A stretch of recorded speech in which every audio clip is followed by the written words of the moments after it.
And it's a good Sunday morning to all you folks out there who are just sitting around and relaxing and maybe watching the news or just finishing up breakfast. And I'd like to think about something for a couple of minutes. As a retired worker and also a person who played music most of their lives, when you think about this, we're talking about a person who's devoted a lot of their life to working, and then they get to a point where they're still entertaining and they're playing music for seniors and entertaining and they're in, say it's 55, 65, 75 year era of life, and they eventually give and give and give and give. I've seen people start entertaining like in their 25 to 30 years old, and they entertain all their lives.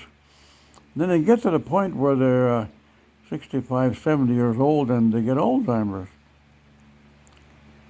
And I'm not saying it's going to happen to everybody, but it does happen. And I wanted to get a general feeling from you people who are watching there. And how do you feel about the person that just gives and gives and gives, and they wind up after a while giving away all their talents, so they don't even save any for themselves.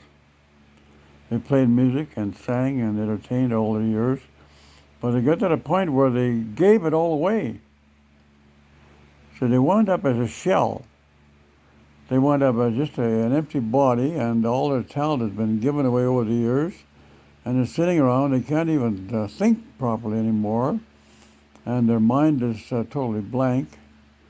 And I think we have to pay a little bit of time giving compassion to those folks who are givers, givers, givers, givers, and pretty soon they never saved any for themselves. Just gave all their lives. Now, I know there's a lot of discussion about the right to die with dignity, about does a person have a right to choose how they want to end their life. Well, I would say, looking at this situation, if a person has done all their life in working and giving and entertaining, and they've burned themselves out, because basically what they've done, they've emptied out their battery's now dead. All their talents are gone, and they can't talk properly anymore, and they wind up as a shell of a person. It's like taking an egg and pouring all the center out of the egg, and you're left up with a shell. There's nothing left. And I think these people have the right to die with dignity.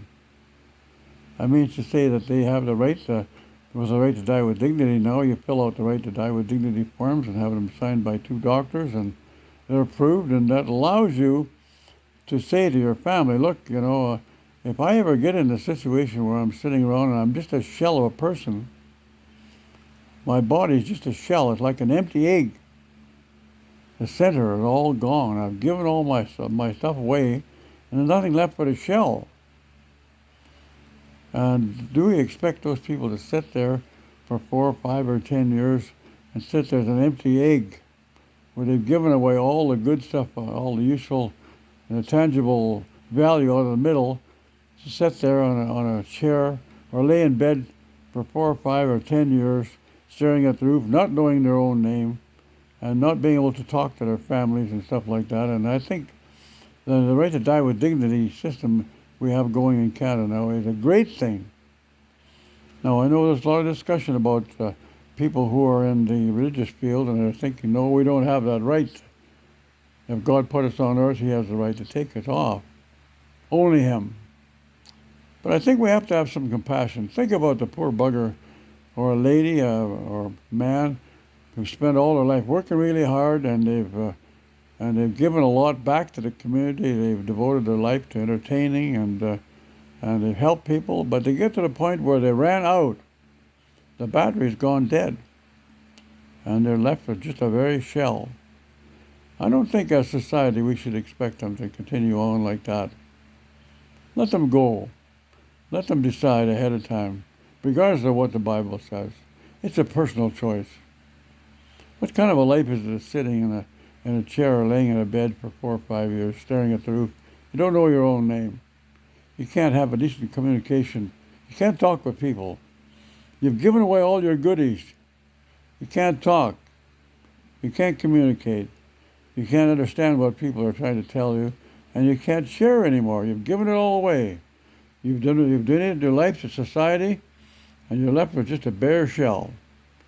I'd like you to think about that for a while, and when you make your decision about how do you want to end up, where you want to go. I have my right to die with dignity forms made up, and my two sons know what I want. And when I get to that state, I expect them to read the form and go to the doctor and say, let's arrange to put Dad to sleep one afternoon when it's convenient with you. Because he's not living a good life anymore.